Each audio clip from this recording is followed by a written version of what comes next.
let's go with the Blues are feeling it instead, because they are Stanley Cup champions, winning Game 7 on the road in Boston, bringing St. Louis its first Stanley Cup since the team began in 1967. If this is my $300 million star, you better be selling me rainbows. I don't want to see this like, yeah, we might not win the division. Oh, two things really jump out to me about this one. A couple of trends on both teams. Aggies 9-2 against the spread in their last 11 games. Bama 2-6 against the spread in their last 8. Those are good trends. Alabama does not usually cover. They are going to win this game going away. Ready to get back into the win column. Thanks for joining us on the Kickoff Show presented by Exalta. Amy Campbell, Fran Duffy. Fran, you've been around this building, this team all week long. What is the mentality as they look to take on a 5-1 Buffalo team, not the Buffalo team of old? We're cozy and warm here in the studio, but we're going to send it back over to Orchard Park to Eagles insider Dave Spagero. Dave, I hope you're staying dry. Hope you're staying warm out there. Look, we know Buffalo, known for their tailgating.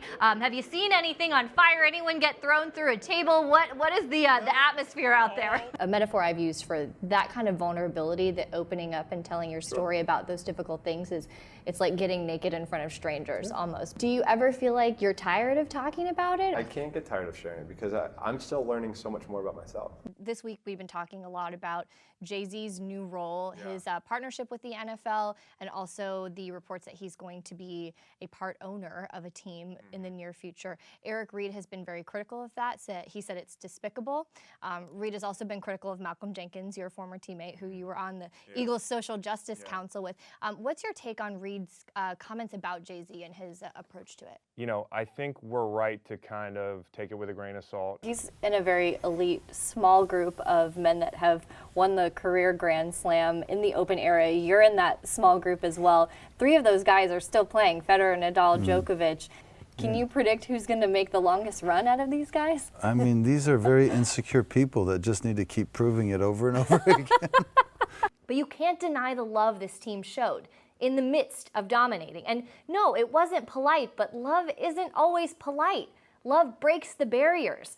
That's what these women have done. 100% this entire series in this finals is going to be viewed through the lens of Kevin Durant's injury. That was the moment that changed the entire thing. So much going on with Fox Sports. I also want to ask you about that college football show, because I know that you're doing a total overhaul to that. You've added Reggie Bush. You've added Urban Meyer. I know you're a Michigan man. Are you happy to have Urban Meyer in the studio and not on the opposing sideline?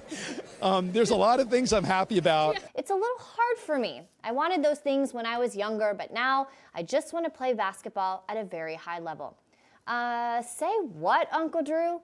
He wanted those things when he was younger, as in last summer when he was starring in the Uncle Drew movie, a film based on a character Kyrie developed for a very successful Pepsi marketing campaign. Of course, we've got the top 10 right here, but Albert, I want to start with a guy who is not in the top 10. He's at number 13, Kyler Murray, probably the most intriguing prospect in this draft class. Linebacker Breeland Speaks after the game made comments about being afraid to tackle Tom Brady because he thought he was going to get a roughing the passer penalty. That was Tom then who ran in for the touchdown to win the game. Do you think that's fair? Well, I mean...